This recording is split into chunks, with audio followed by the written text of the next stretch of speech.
Management की techniques, एक steps बोल लो इनको, या एक मेथड बोल लो इनको, एक काम को करने का तरीका क्या होना चाहिए, ये आपको बताते हैं एक अच्छे मैनेजर को कौन सी टेक्निक फॉलो करनी चाहिए।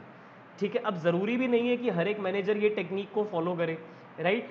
अब एक इंजीनियर थे काफ़ी टाइम पहले जिनका नेम था F.W. टेलर, उन्होंने अपने रिसर्च पेपर में मैनेजमेंट की कुछ टेक्निक्स लिखी थी जो हमें इस चैप्टर में आपके साथ स्टडी करनी है। उनको साइंटिफिक टेक्निक्स ऑफ मैनेजमेंट के नाम से भी जाना जाता है।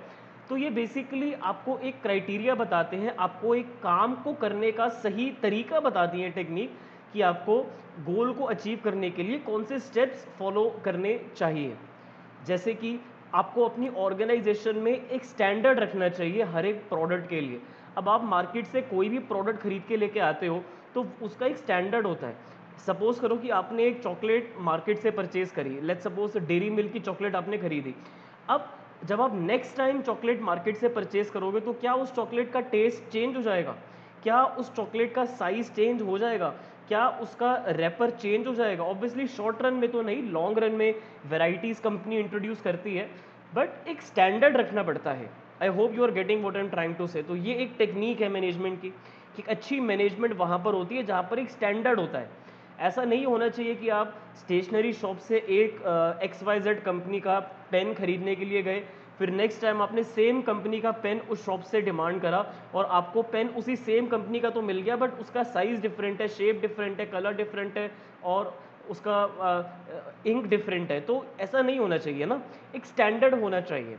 और एक टेक्निक तो ये भी कहती है कि आपको अपना काम सिंप्लीफाइड रखना चाहिए।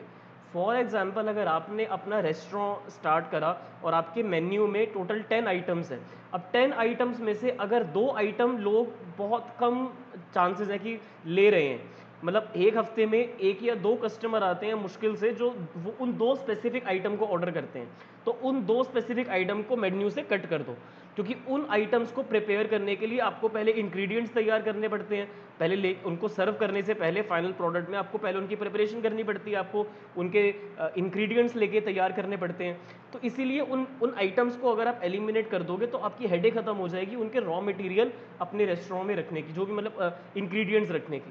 तो इसीलिए जहाँ पर आपको लगता है सिंप्लीफाई कर सकते हो वहाँ पर सिंप्लीफाई करते हुए चलो, जो आपकी स्ट्रेंथ है उनको आप अपने लिए एज एन अपॉर्चुनिटी लेके चलो और उनको यूज़ करके आप आगे बढ़ो।